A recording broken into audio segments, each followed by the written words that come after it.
Assalamu alaikum la famille, ravie de vous retrouver. Alors aujourd'hui on se retrouve pour une nouvelle recette, la recette des bouillons de légumes fait maison. Comme je vous ai dit, rien n'est meilleur que le fait maison. Donc voilà, pour réaliser la recette, il vous faudra des légumes au choix. Utilisez les légumes que vous aimez. Moi j'ai mis du poireau, oignons, carottes, poivrons, tomates, ail, courgettes. Mais là je mettez les légumes que vous aimez. Donc, on va laver les légumes, bien sûr, les faire sécher et les découper en morceaux. Vous les découpez en gros morceaux, vous les mettez dans une casserole. Par contre, ça, c'est le bouillon de cubes, pas déshydraté. Pour les déshydrater sur notre recette, je vais vous expliquer ça tout à l'heure.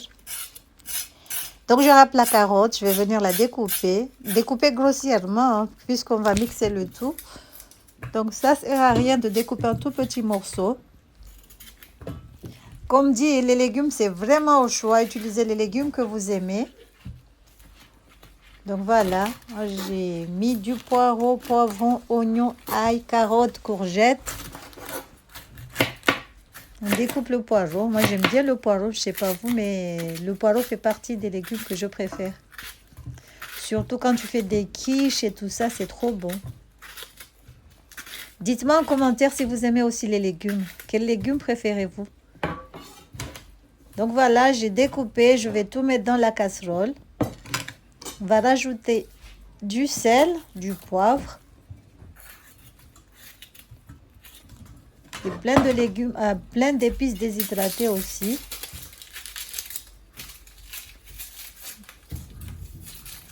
C'est mieux de faire, le fait maison est meilleur. À chaque fois, je dis que mieux vaut faire les trucs chez soi. Comme ça, tu sais ce que tu mets, ce que tu manges. Parce qu'avec tout ce qui se passe, là, je ne sais pas quoi, plein de choses que tu trouves dans les ingrédients qui n'est pas bon pour la santé, à ce qu'il paraît. C'est pas moi qui le dis. J'ai entendu à la télé. Donc voilà, c'est tous les épices que je mets. Les épices déshydratées, je mets tout ça. Je vous mettrai les ingrédients dans la barre de description. Donc là, je vais tout mettre dedans. Je vais rajouter un filet d'eau, pas beaucoup d'eau, juste un tout petit peu. Du gros sel. Les épices, c'est vraiment au choix, comme les légumes aussi. Je vous montre juste la base, comment il faut faire. Donc là, c'est bon. On va venir poser sur le feu et les faire bouillir un tout petit peu.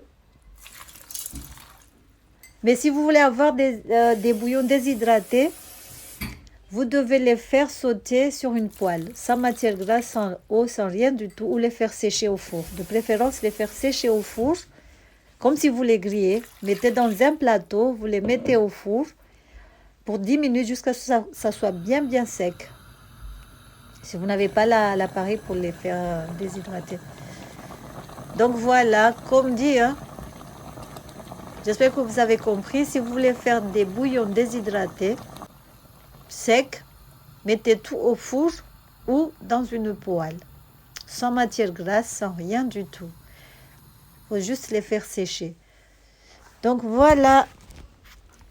Donc là, c'est bon, c'est cuit. On va venir mixer le tout. Mettez tout dans le blender. Voilà, on va tout mettre dans le blender.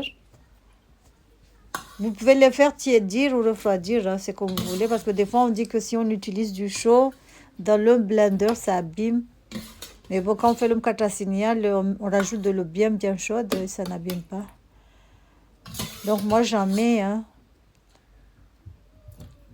Donc voilà, on va mixer le tout comme si on faisait une soupe.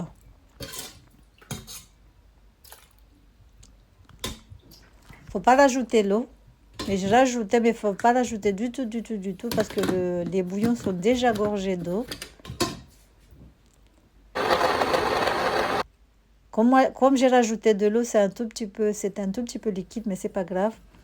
Mais bon, quand vous aurez mixé le tout, vous allez venir couvrir, mettre du papier film dans un plat. Vous mettez directement dans des bacs à glaçons. Moi, j'en avais pas. Donc, mais vous pouvez mettre directement dans des bacs à glaçons et congeler. Voilà, il n'y a pas plus simple que ça. Là, la recette, elle est finie. Donc là, je mets là, je vais couvrir avec le papier film, je vais laisser au congélo jusqu'à ce que ça prend un peu, ça se fige. Et là, je vais venir découper des carrés. Voilà, le bouillon de légumes est prêt. Sinon, vous pouvez rajouter aussi de la viande pour faire des bouillons de viande, du poulet pour le poulet, du poisson pour du poisson. Voilà, il n'y a pas plus simple que ça. J'espère que cette petite recette vous aura plu. Si c'est le cas, n'hésitez pas à liker et à vous abonner aussi. Tchuss. Si vous ne l'avez pas encore fait, abonnez-vous, abonnez-vous. Parce que je vois que beaucoup regardent les vidéos sans être abonnés. Abonnez-vous pour nous soutenir parce que ça, c'est du travail qu'on fait. C'est trop dur à faire les vidéos, à faire les montages, à faire tout ce qui va avec. On compte sur vous pour nous soutenir. Tchuss, regardez, là, je vais découper des petits carrés. Mais mettez dans des bacs à glaçons de préférence. Gardez nos bouillons. Donc là, c'est bon, je vais les garder au congélo et les sortir au fur et à mesure du besoin. Donc voilà, voilà, comme je vous ai dit, pour les déshydrater, mettez les légumes directement au four ou sinon dans une poêle et les faire sécher. Ensuite, vous allez venir mixer le tout, voilà. C'est pas compliqué, bisous.